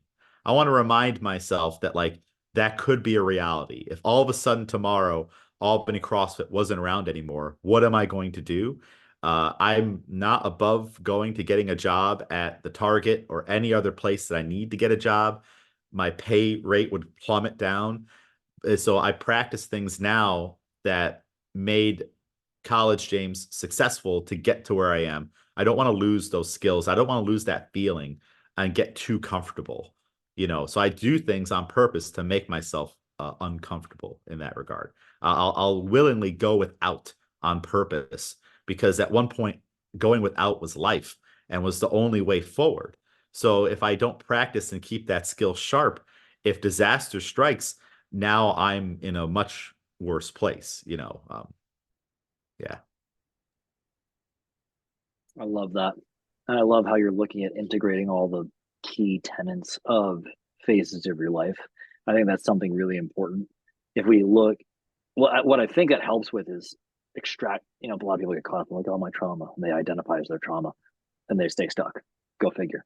That Yeah. might be upsetting and offending to some people. It's real. Um, Been there, done that. And especially like cult, whatever. Um, I love what you're doing there because you're focusing on what lessons must I extract, what philosophies hold true regardless of phase in my life, and how do I still sprinkle in joy? Because like, and what are those things that mean something to me? I love how you're integrating all of that. And I So see let's it do this. outwardly on like just real quick, I see Yeah, yeah. people like when I work at events and I'll work at an event and I won't eat all day because I practice this regularly. So like I don't really feel the hunger pain and I always feel like I have energy. I don't understand the crash at 2 o'clock. That really doesn't happen to me. So I don't have perspective on that. And it really never historically has happened to me. Except for if I was sitting in a boring class and the professor is droning on, and then I have fallen asleep in classes before. But I'll see people who they get hangry or they just like, gotta eat. I gotta eat. I haven't eaten 5 meals today. And I'm just like, okay, like I can keep trucking along, and keep going. And if need be, if I had to, I will do it tomorrow. It's not a big deal.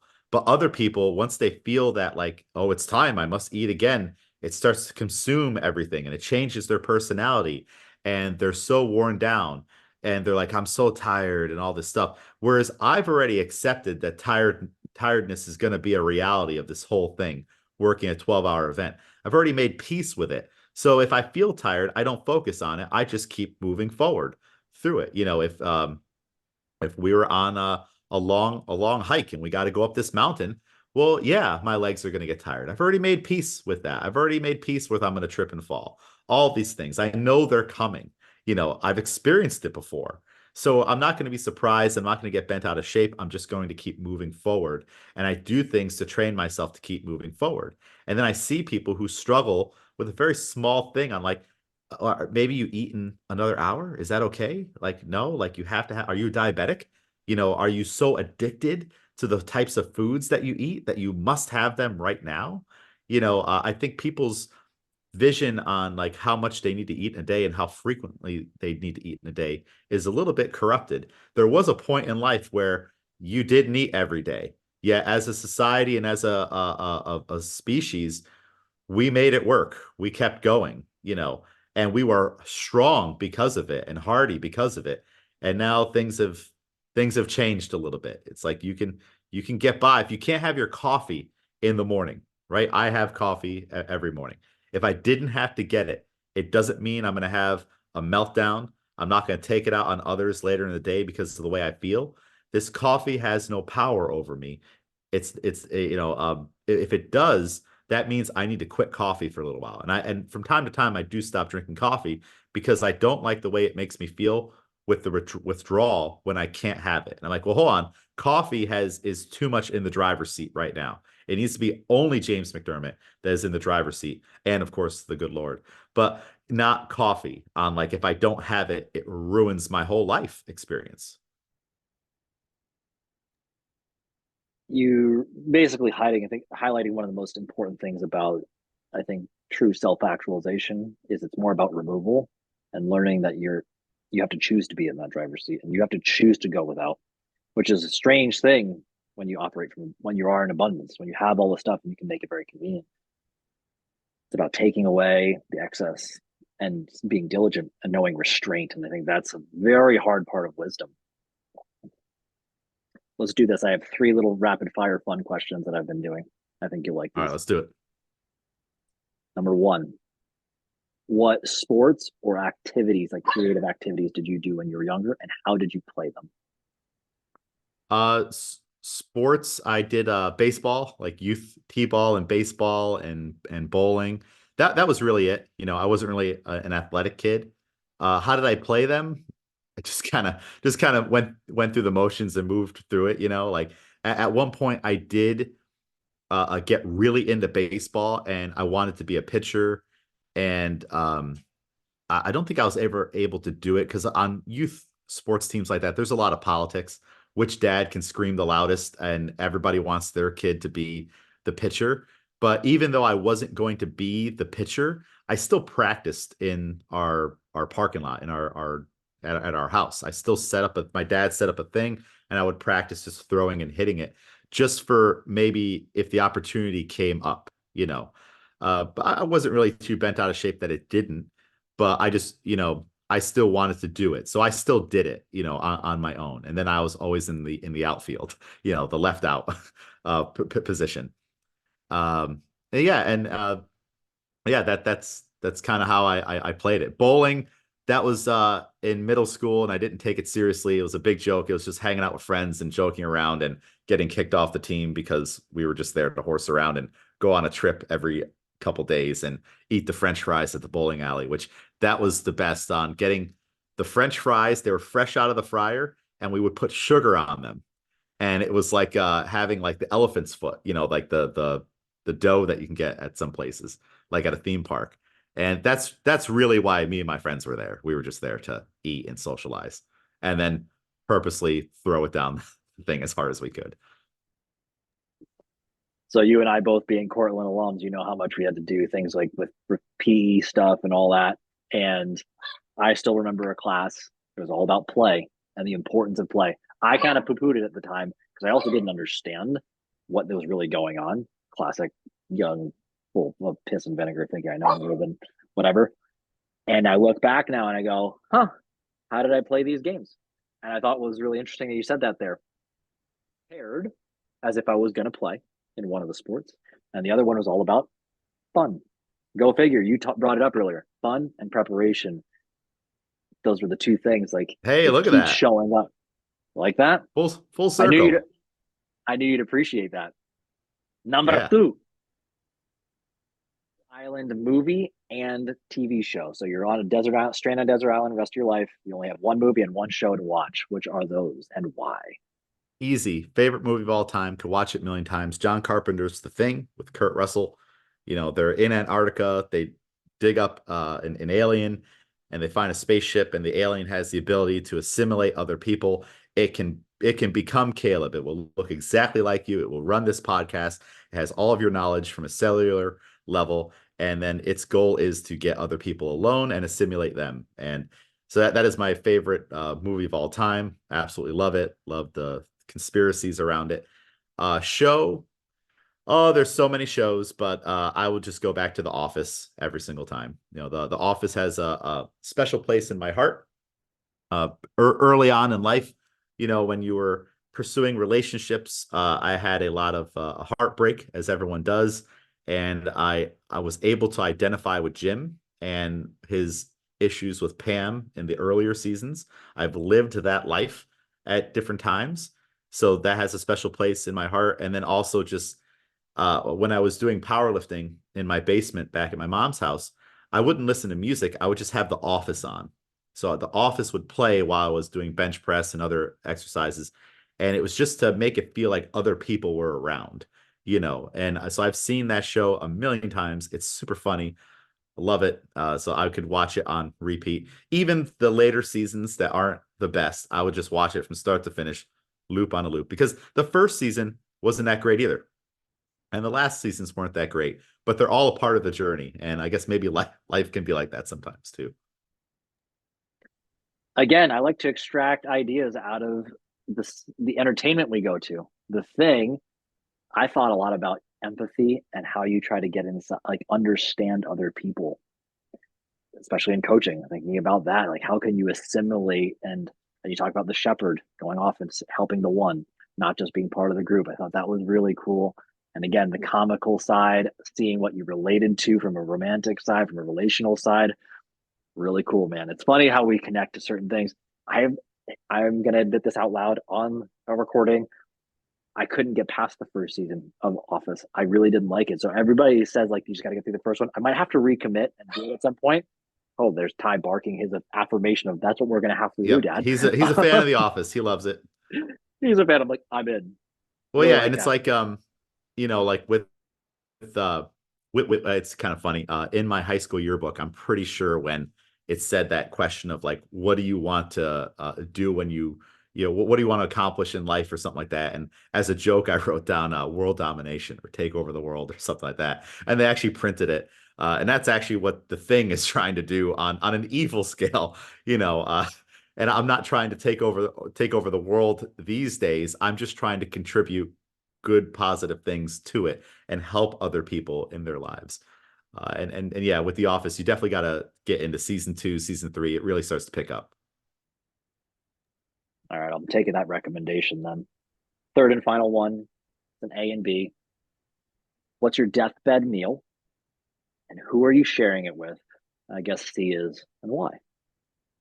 Let's see. Yeah, I was actually thinking about this recently. I watched a movie called Nefarious. Great movie on Prime. A lot of biblical stuff going on in it. And at one point, the guy's on death row and they're asking him what he wants his meal to be.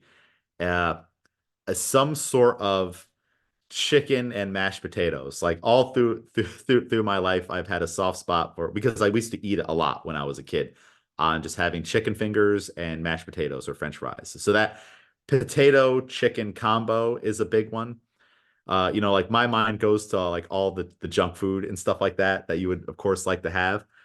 There is something to one last very nice steak, but the thing that makes me nervous about the steak is like this is the last meal potentially. What if it's cooked incorrectly? Like oh, what a bummer that would be. You're on death row or you're having your last meal and the person cooking the steak didn't do a good job. Are you kidding me? Like that's why you can't go wrong with chicken fingers. You just got to fry up some nice chicken fingers. Even the worst of chicken fingers are good. But so that's what keeps me away from a steak, actually. So yeah, something along those lines of a chicken and a potato format. What was the other part of the question?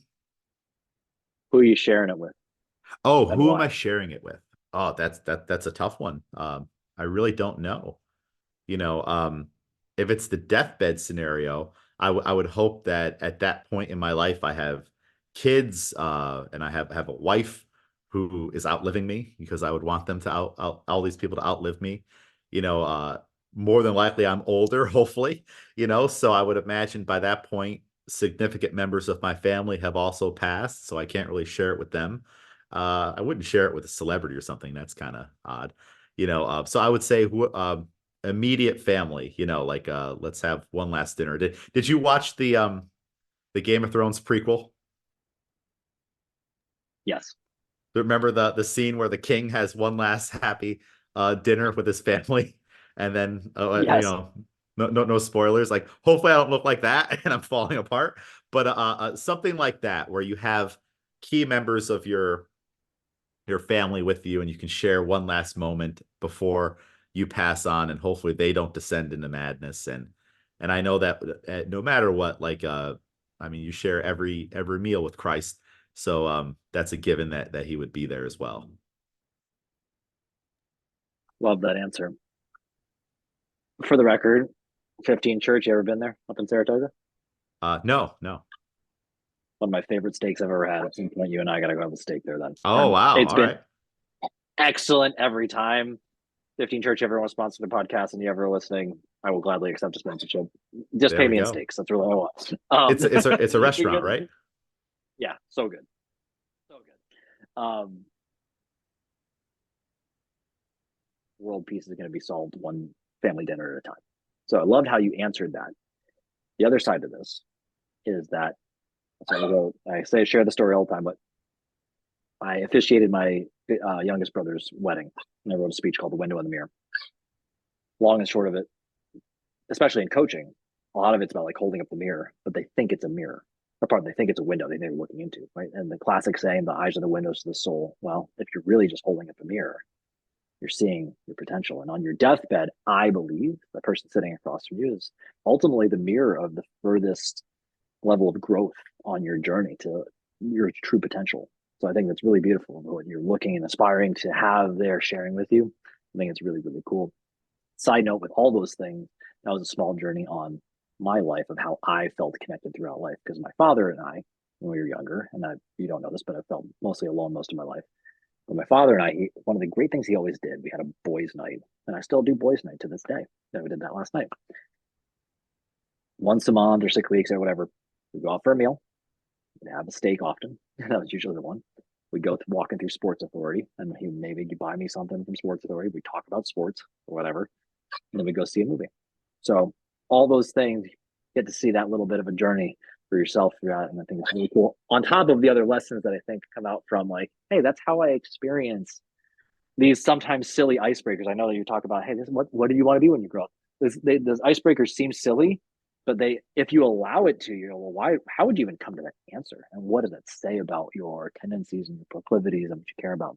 So, Yeah. loved your answers. They were great, man. They were really beautiful. Taking a look at the time, I do have another thing in a little bit. If somebody's listening right now, they're like, yo, I need more of James in my life. What's the best way to get in touch with you? One, come to Albany CrossFit, do some CrossFit, take some classes, and we'll work on the journey of life together, with CrossFit being the vehicle, and fitness being the focus. You can also, I guess, follow James A. McDermott on Instagram, and you can DM me through there if you want to talk about anything or have any questions. That's probably the best way. Like, I'm on Facebook. If you're friends with Caleb, you can find me on Facebook. Just do the friend search thing. And then I have my own podcast that we mentioned earlier, the Barbell Strikes Back, which the first YouTube video went up with Caleb. It premiered on Monday. We talk a lot about, I had deep conversation just like this one. A lot of different topics though. And really, yeah, that's it. I'm easily approachable. If you see me out in the world, you can say hi. If anybody didn't write all those things down, don't worry, they will be in the show notes, so you can easily find that there as well. Um, Bro, I've loved this conversation. What are your parting words of wisdom, your final words of wisdom for the audience today? I would just say, walk slowly through your day. It's really, really easy just to be trying to keep up with the pace of life. You have a million things on your to-do list. Just take a second to do a deep breath, one thing at a time. What's the most important thing to you at the moment? And then do that thing. And then other things, they can wait. Sometimes you don't realize that, like, it can wait tomorrow. Instead of like having to finish that report or do answer another email, put the pencils down and go play with your kids, or spend some time with your significant other, or even just spend some time with yourself. It is 100% okay. And you may not realize it, but other people are doing that. And sometimes you get caught into the weeds and the rat race of life, and you stop doing that. But other people are going to bed at 10 o'clock. They're not staying up to do the report until 2 a.m. and feeling awful. They're not sacrificing their health and their fitness. And sometimes it feels like that's the thing that you have to do. And we've all been there, but you really don't. You really don't. That's just something that's an idea that we come up with, that we think we need to do to be successful.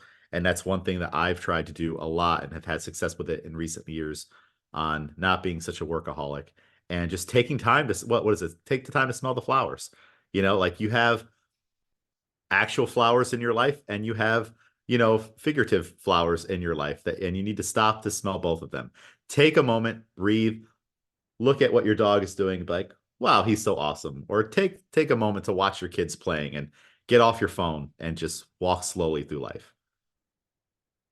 And pick up your Bible. Pick up your Bible. Mic drop. That was really good, brother. I love it. I couldn't have said any of those things better. I gotta say, like, even I become more and more grateful of us deepening this friendship, even though there was some times where weren't talking, not because there was a lack of love or anything, just distance and people going through their own lives. But like, it's really been joyful to keep this, to go deeper in these conversations. I feel like the substance and the richness, like today, just some of your vulnerability and some of your directness, even just things I didn't even know. I was like, man, I love that he's sharing this right now. And there's a lot of courage behind just being vulnerable with people. And I feel like I can grow from everything you've shared today. And I'm just so grateful for that. So thank you for everything you shared today, my friend. Oh, thank you for having me on. We talked about like personal mission statements and stuff like that on the podcast that you came on, and I just every day I try to do what I just said. I try to walk slowly enough to experience Jesus fully and to love people deeply, and I thank God every day for all of my blessings and opportunities. Uh, that's a part of every single day of my life right now. I love it, bro. Well, with all that in mind, everybody go check out James, go connect with him. He's awesome. You're going to be grateful you did. Tyson will seconds that with the barking in the background. That's like a 5 paws up kind of situation that we just did right there. Maybe that's the new rating we gotta go. I gotta go with pause instead of 5 paws. 2 paws up, 5 paws. Does he have an God. Instagram page? I was sure as hell not gonna run it. My wife, I brought it up. I was like, should we have a tie thing? I put a Tyson of the day up in my Instagram stories, so I let him have his shine there. So All right, people that's ask good. more I've seen about those. that. We got those spots right there. I was doing a reel, and I was like, we'll put it in the story so the in crowd can be part of that. But they can keep up with all his musings there. But everybody go check out James. Remember, it's going to be in the show notes. This was an awesome conversation. I'm looking forward to meeting my brother. And everybody, thank you for sharing your time, your energy today. Until next time, I remind you to love everybody.